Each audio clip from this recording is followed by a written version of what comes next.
Following Florida State's 52-3 loss to Notre Dame, the Seminoles made significant staff changes on Sunday.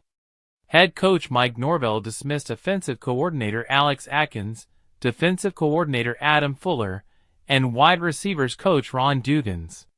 Randy Shannon, currently the linebackers coach, will assume the defensive coordinator role, while Norvell will handle offensive play-calling duties. This move comes at a steep cost, around $8.5 million, due to contract buyouts and remaining season obligations for the coaches. These contracts require the former staff members to seek new employment, which could offset FSU's payout costs. Reflecting on the decision, Norvell acknowledged the dedication of all three coaches over their years together, but stressed that the change was necessary to elevate FSU's program back to expected standards. "Unfortunately, we have not upheld the Florida State standard with our results on the field this season," Norvell said. "I did not make any of these decisions lightly.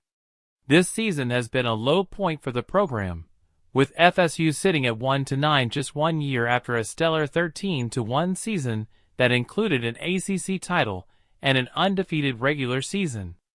FSU's offensive stats have been notably poor, ranking at the bottom nationwide with an average of 13 points per game and just 80 rushing yards per game, placing them 130th in the country.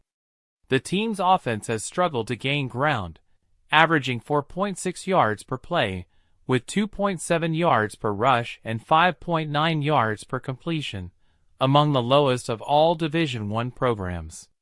The Seminoles' defensive struggles also contributed to the decision.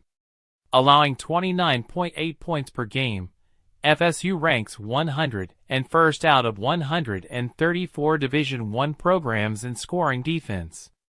They have been unable to hold opponents on third down, allowing conversions on 46% of attempts, and have allowed a concerning total of 35 touchdowns. They've been outscored by a lopsided 146-44 margin in their last 4 games. The midseason changes also come amid NCAA sanctions from earlier in the year, adding further challenges to the program.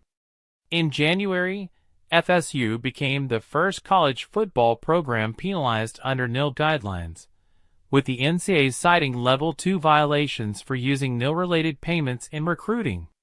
These violations resulted in a suspension for Atkins for the first 3 games of the 2024 season and a 2-year show cause penalty, which would require any future schools hiring him to explain the decision to the NCAA. Looking ahead, FSU is expected to make additional changes to its coaching staff in the off-season as part of a comprehensive effort to rebuild the program.